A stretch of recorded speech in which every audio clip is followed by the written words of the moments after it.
It is a wild morning for weather this morning. All the rain causing urban flooding on the east side. Cars and homes trapped under feet of water. Also, sandbag stations are open today so people can protect their homes from the rising waters. Yeah, we've got Adam Gerke tracking any road closures you need to know about and also how to get around them. And MJ's here with a look at how much more rain we're expected to get.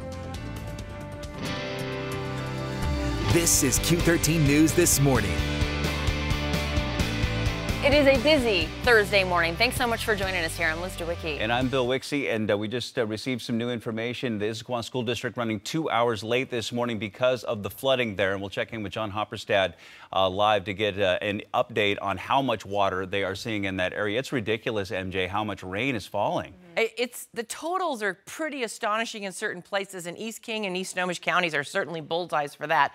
It's 48 in Seattle, so well above our normal low of 37 and well above freezing. So all of this water continues to come out of the mountains into our rivers, and it continues to rain right in the Central Sound. And primarily, look at East King County getting these bright yellows and dark greens. That's moderate to heavy rainfall right where we don't need it. Issaquah right in here.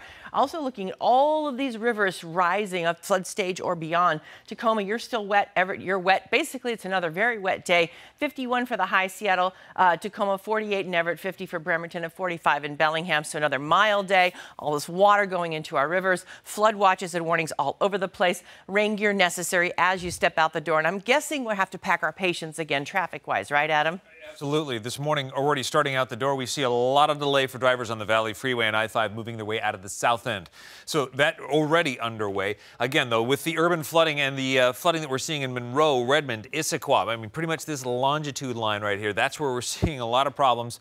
We've got John Hopperstad out on the scene. We've got Allie Bradley out on the scene, kind of checking these things out. We'll get to those details in a second. Meanwhile, also watch what's happening in the Spanaway area. Military Road, just east of Pack Avenue. Pierce County Sheriff on the scene of an officer-involved shooting and basically a rolled vehicle. This has turned into quite the investigation with the roadway blocked in both directions.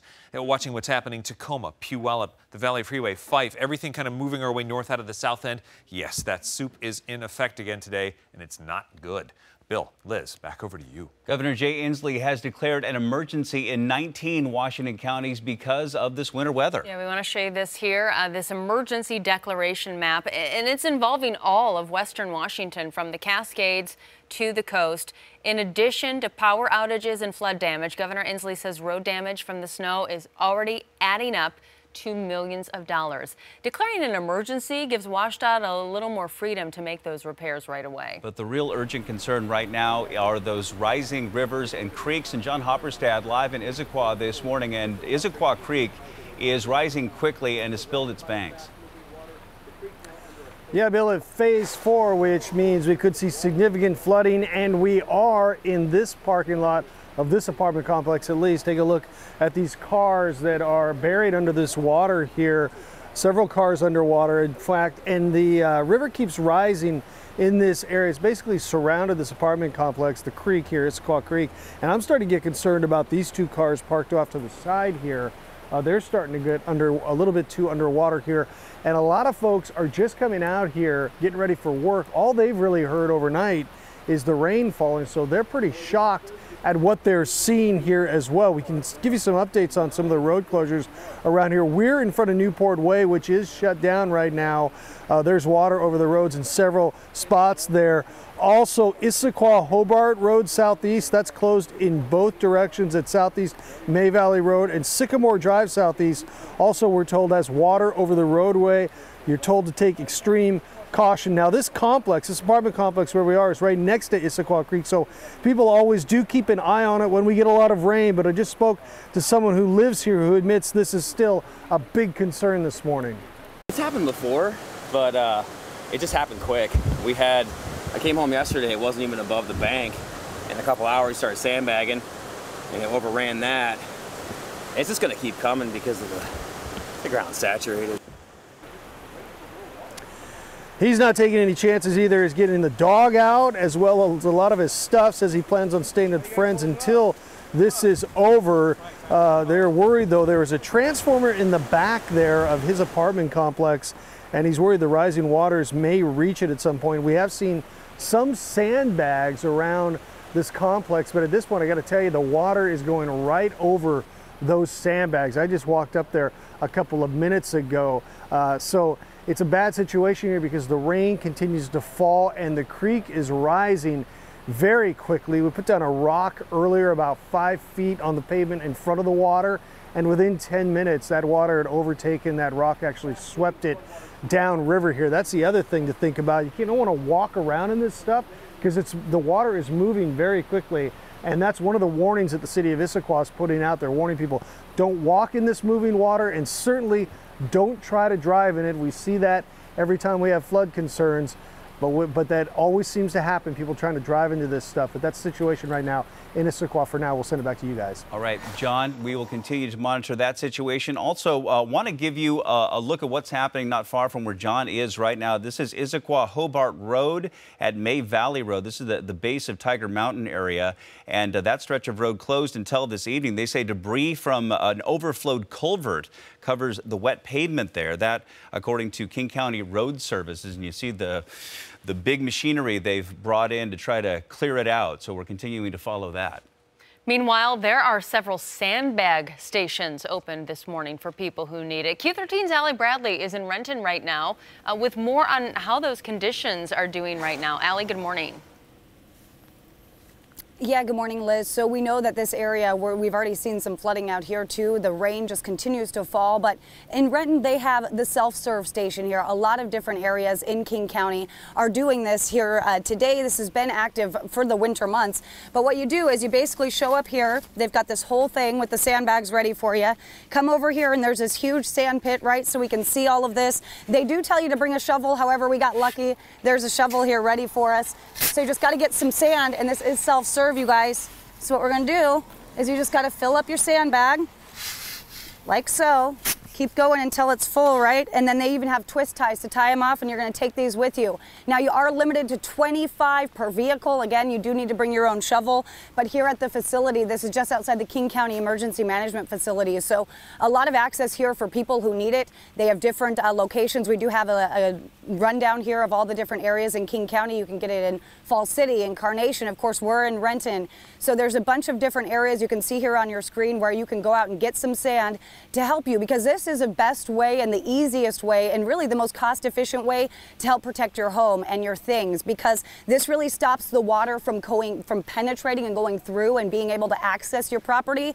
This will kind of give a barrier. So again, you can get 25 bags of sand here from this Renton facility. Of course, we'll continue to follow the weather forecast here. We're going to head out to Cedar River, where we know this morning they're already at flood stage 4 there as well. We know the waters are moving fast there, so we're going to head out there. But right now, we just want to make sure that you guys know you can get help at a lot of different King County facilities with these free sandbags for you. That's the latest here in Renton. We'll send it back to you now in the studio. I appreciate that update. Thank you. We are bringing you weather updates all morning here. You can also download the Q13 News Weather app. You can track conditions wherever you are right now and get alerts as this weather's happening.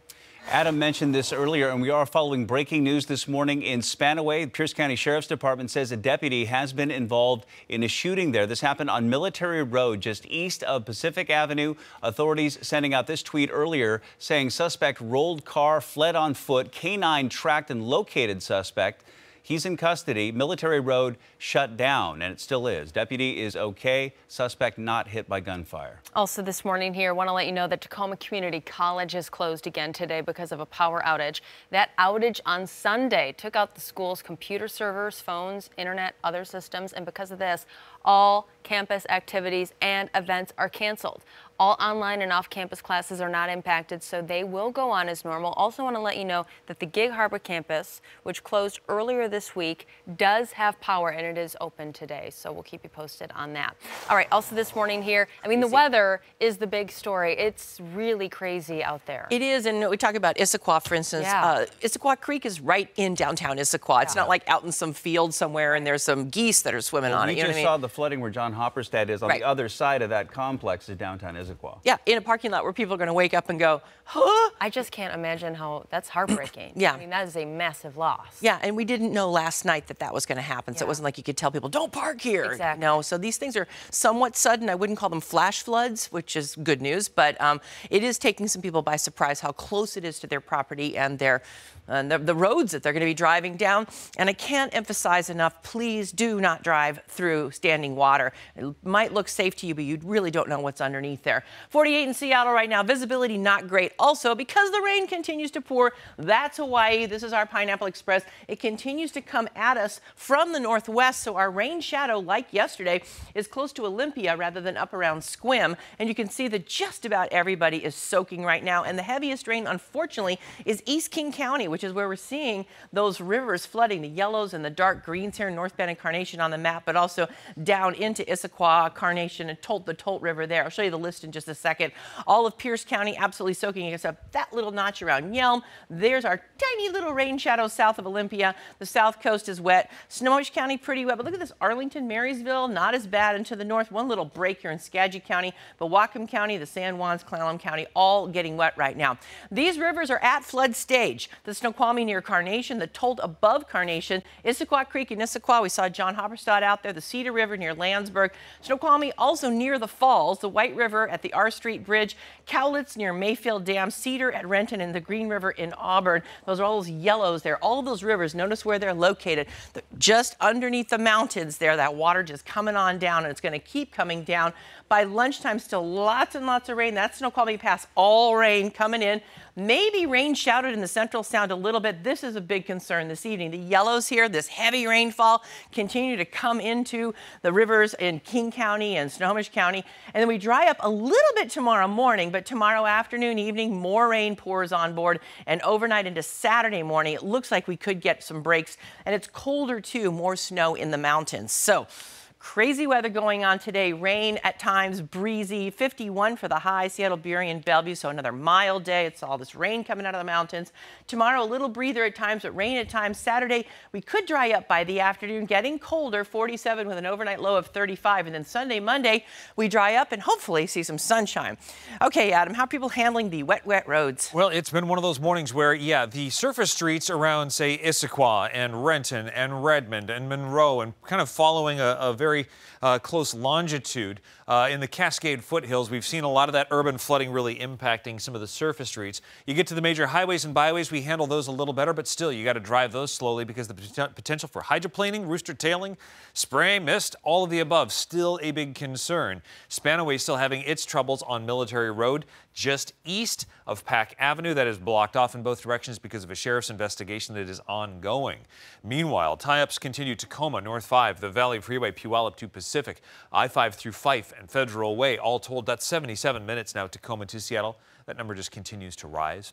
We see what happens north 405 through the Renton curves. 46 minutes, SeaTac into Bellevue. SeaTac into Seattle, 42 minutes of drive time. But then the 520 and I-90, they stay okay for the moment. South 5 and South 405, right on down through the county line. That's what keeps this going at this point. But you're up to an hour now, Everett into Seattle.